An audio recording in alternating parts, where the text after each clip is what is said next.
नमस्ते, सदावत सलीम, मातृभूमि, जय हिंद। दोस्तों स्वागत है आप सबका टेक्निकल अर्थ में। शुरू करते हैं आज के डिफेंस समाचारों को। दोस्तों पहली खबर सीआईएसएफ को लेकर आ रही है। बता दें कि केंद्र सरकार ने भारतीय एयरपोर्ट पर सुरक्षा ढांचे में एक बड़ा बदलाव करते हुए 3000 से अधिक सीआईएसएफ के पदों को खत्म कर दिया है। अब उनकी जगह हवाई अड्डों पर निजी सुरक्षा गार्ड ड्यूटी करेंगे। दरअसल दोस्तों नागर विमानन मंत्रालय और गृह मंत्रालय की तरफ से संयुक्त रूप से तैयार 2018-19 कार्य योजना को अब देश भर के 50 असैन्य हवाई अड्डों पर लागू किया जा रहा है। कहा जा रहा है कि सीआईएसएफ के इन पदों को खत्म करने के बाद इनकी जगह करीबन 1924 निजी सुरक्षा कर्मी तैनात किए जाएंगे। इनके साथ ही सीसीटीवी कैमरे और सामान के स्कैनर जैसी स्मार्ट निगरानी तकनीक का भी इस्तेमाल किया जाएगा। इसके अलावा दोस्तों ये भी कहा जा रहा है कि इस नए सुरक्षा ढांचे से विमानन क्षेत्र में करीबन 1900 से अधिक नौकरियां पैदा होंगी और इससे सीआईएसएफ का मानव संसाधन भी बढ़ेगा, जिससे ये बल सुरक्षा के दायरे में आने वाले नए हवाई अड्डों और मौजूदा हवाई अड्डों पर सुरक्षा ड्यूटी की बढ़ती जरूरतों को भी पूरा कर सकेगा। दरअसल ये जो फैसला गृह मंत्रालय की तरफ से लिया गया है वो कोई रातों रात लिया गया फैसला नहीं है, बल्कि इसके लिए पूरा विश्लेषण किया गया और इस विश्लेषण में पाया गया कि कई गैर संवेदनशील कामों के लिए सशस्त्र सीआईएसएफ जवानों की जरूरत ही नहीं है। ऐसे काम तो निजी सुरक्षा गार्ड भी कर सकते हैं और जबकि कुछ क्षेत्रों में सीसीटीवी कैमरे लगाकर निगरानी की जा सकती है।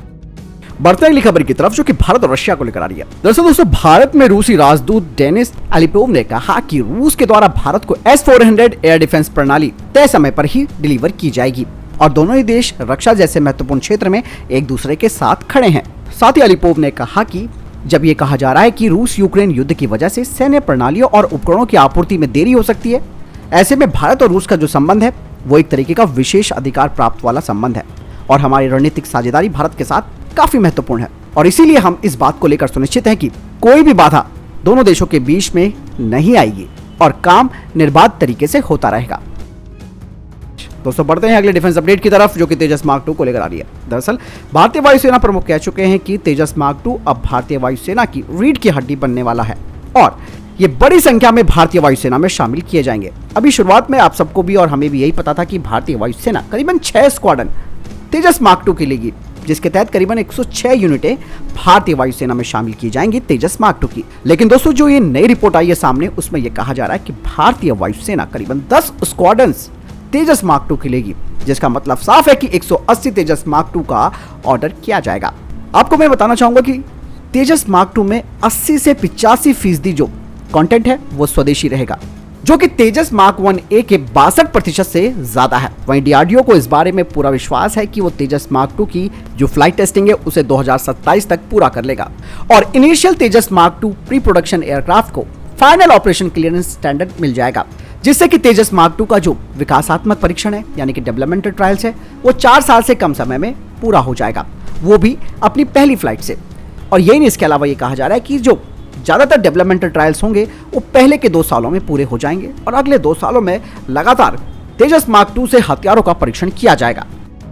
बढ़ते हैं अगले डिफेंस अपडेट की तरफ जो कि भारतीय वायुसेना से आ रही है। दोस्तों भारतीय वायुसेना को HAL से लिमिटेड सीरीज प्रोडक्शन वाले लाइट कॉम्बैक्ट हेलीकॉप्टर्स मिलने लगे हैं और Indian air force light combat helicopter की पहली स्क्वाड्रन अक्टूबर से शुरू कर देगी। कहा यह जा रहा है कि शुरुआत में भारतीय वायुसेना को 10 लाइट कॉम्बैक्ट हेलीकॉप्टर्स मिलेंगे और ये जो 10 लाइट कॉम्बैक्ट हेलीकॉप्टर्स हैं वो लिमिटेड सीरीज प्रोडक्शन के हैं और इनका जब मूल्यांकन पूरा हो जाएगा उसके बाद भारतीय वायुसेना 65 यानी कि 65 और यूनिट्स के लिए ऑर्डर करेगी। बढ़ते अपने अगले डिफेंस अपडेट की तरफ। दोस्तों भारत डायनेमिक्स लिमिटेड ने अब जो कि BMD फेज 1 के तहत है उनका उत्पादन शुरू कर दिया है और 2023 तक इन्हें ऑपरेशनल भी कर दिया जाएगा। दोस्तों ये भी कहा जा रहा है कि AD1 और AD2 नेक्स्ट जनरेशन इंटरसेप्ट मिसाइलों का फैब्रिकेशन जो कि BMD फेज 2 के तहत है उस पर काम शुरू हो चुका है, जो कि 1500 और 3000 किलोमीटर की दूरी पर बैलिस्टिक मिसाइलों को गिरा सकती है। इसके अलावा दोस्तों भारत अब अंतरिक्ष आधारित सर्विलांस सिस्टम का इस्तेमाल करेगा हॉस्टाइल बैलिस्टिक मिसाइलों को पहचानने के लिए। इसके अलावा लॉन्ग रेंज ट्रैकिंग रडार भी इस्तेमाल किए जाएंगे। दोस्तों अगली डिफेंस अपडेट भारत के दूसरे स्वदेशी विमान वाहक पोत को लेकर आ रही है।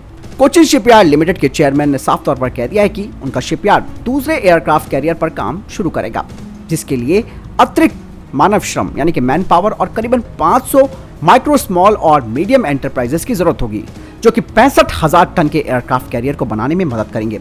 और कोचिन शिपयार्ड लिमिटेड ने कहा कि वो महज 8 सालों में इस विमान वाहक पोत को तैयार कर देंगे, यानी कि दोस्तों आईएनएस विक्रांत से भी ज्यादा बड़ा होगा भारत का दूसरा स्वदेशी एयरक्राफ्ट कैरियर। इसके अलावा दोस्तों भारतीय वायुसेना के वाइस चीफ कह चुके हैं कि आईएनएस विक्रांत के शामिल होने के बाद भारत में एक स्वदेशी इकोसिस्टम तैयार हो चुका है एयरक्राफ्ट कैरियर को बनाने के लिए, और अब दूसरा कदम रखा जाएगा दूसरे एयरक्राफ्ट कैरियर के लिए।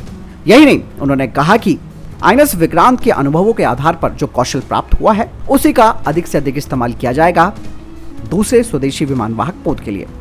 बढ़ते अपने अगले डिफेंस अपडेट की तरफ, जो कि भारतीय वायुसेना को लेकर आ रही है। दरअसल दोस्तों, आपको मालूम है कि पिच ब्लैक 2022 ऑस्ट्रेलिया में चल रहा है और भारतीय वायुसेना ने इसके फेज 1 के तहत यानी कि पहले चरण के तहत कई मिशंस में हिस्सा लिया था।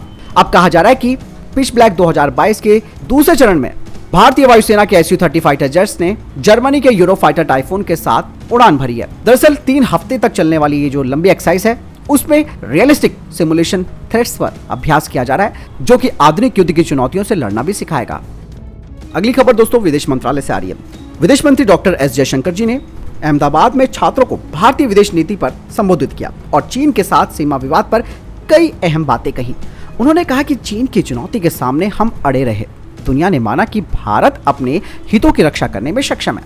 विदेश मंत्री जी ने कहा कि 2 साल पहले कोविड के बीच चीन ने समझौतों का उल्लंघन करते हुए चाल चली थी, लेकिन हम अपनी जमीन पर खड़े रहे और बिना किसी रियायत के इस पर काम करते रहे। एस जयशंकर जी ने कहा कि मुद्दा ये नहीं है कि हमारे बीच अच्छे संबंध होने चाहिए या नहीं, हम अच्छे संबंध चाहते हैं, लेकिन अच्छे संबंध हमारे राष्ट्रीय हित की कीमत पर नहीं हो सकते हैं।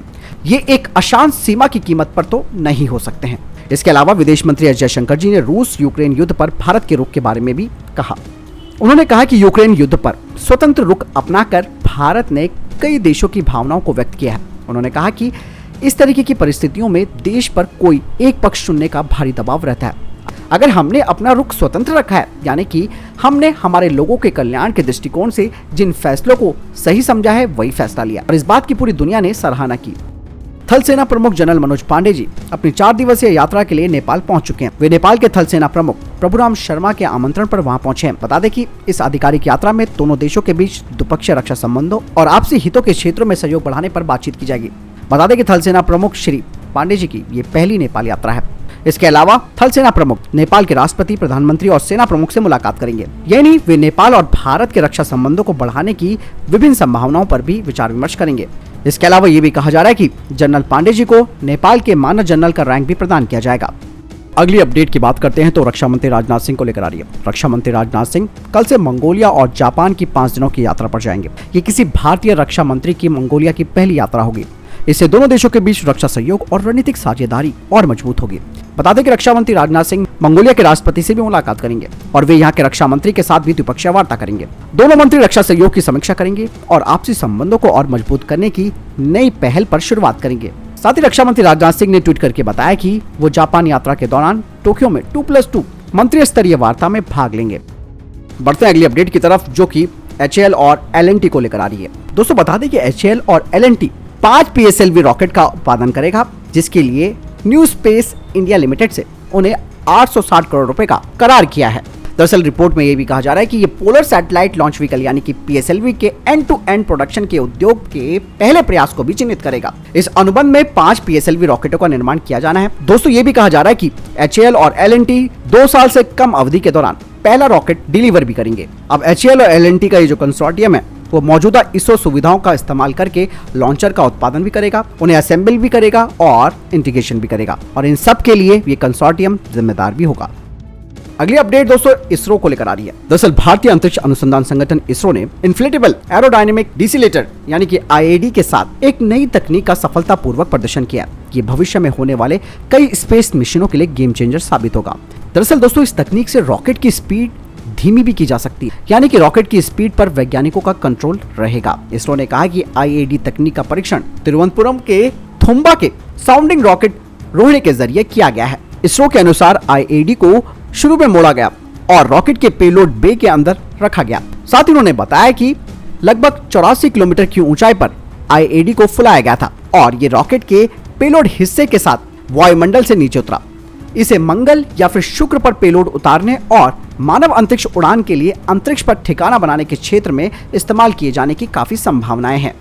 तो दोस्तों ये थे टॉप डिफेंस और स्पेस अपडेट्स। वीडियो के संबंध में कोई प्रश्न जवाब आपका कोई सवाल है कमेंट सेक्शन में लेकर जरूर पूछ सकते हैं। मिलता हूं नए वीडियो के साथ, चैनल जरूर सब्सक्राइब कीजिएगा। जय हिंद, वंदे मातरम।